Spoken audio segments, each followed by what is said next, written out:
La parole à Monsieur Éric Lejoindre, maire du 18e arrondissement pour le groupe Paris en commun.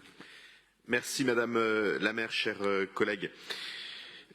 Je voulais commencer mon intervention en soulignant, mais à sa façon, Pierre-Yves Bournazel vient de le faire, l'immense décalage entre le jugement péremptoire et souvent très mal informé de la droite parisienne et la réalité du travail qui est effectué d'abord par nos bailleurs, en lien très serré avec les amicales de locataires, et l'investissement public pour plus de logements abordables, ce qui évidemment va avec une politique très dense telle qu'elle est présentée ici de rénovation du parc social pour améliorer le confort des logements, pour réduire les consommations énergétiques et donc aussi pour réduire les charges. Alors c'est vrai que ce sont des opérations de réhabilitation, le 18e on en connaît beaucoup, qui sont très lourdes, très longues, très compliquées.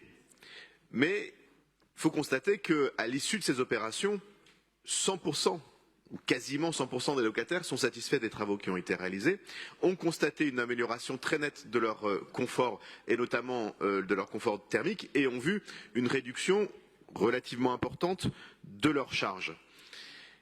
Et donc l'idée qu'il serait possible de faire des travaux souvent aussi occupés qui ne rendraient pas plus compliqué la vie des locataires pendant le temps des travaux est absurde. Que faudrait-il faire? Attendre de vider l'ensemble des bâtiments pour faire des travaux qui ne nuiraient pas aux habitants? Tout ça n'a pas de sens. Et donc la politique que nous menons, c'est une politique extrêmement dynamique, un peu difficile bien sûr, et surtout extrêmement favorable. Et ce décalage, on le ressent d'autant plus quand on a l'occasion, comme c'est mon cas, d'évoquer ces sujets de rénovation avec nos homologues d'autres villes de France et avec des bailleurs d'autres villes de France. Et la politique que nous menons ici à Paris, elle est reconnue et saluée par les autres élus de France et d'ailleurs aussi par les responsables des autres bailleurs. C'est une politique qui vient de loin. Elle a commencé il y a plus de 20 ans et elle nous a permis notamment de lutter et d'éradiquer l'habitat insalubre avec cette politique d'investissement dans le logement social. Et elle doit bien sûr, chacun l'a dit, s'accélérer à mesure que les conséquences du changement climatique se font ressentir plus durement. Rappelons que le bâti parisien, c'est 20% des émissions de gaz à effet de serre. Si je prends l'exemple du 18e, depuis 2009 et jusque maintenant, nous avons financé la rénovation quand même de 3900 logements, avec des très belles opérations, là encore, qui ont été saluées par les locataires, c'est l'essentiel. Et notamment la très belle opération de la rue Marcadet.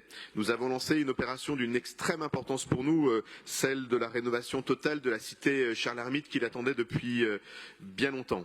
En 2021, nous avons lancé 13 opérations qui représentent 494 logements sociaux et bénéficieront donc de cet accompagnement plan climat. Ces opérations, elles permettront un gain de consommation énergétique primaire de 46%.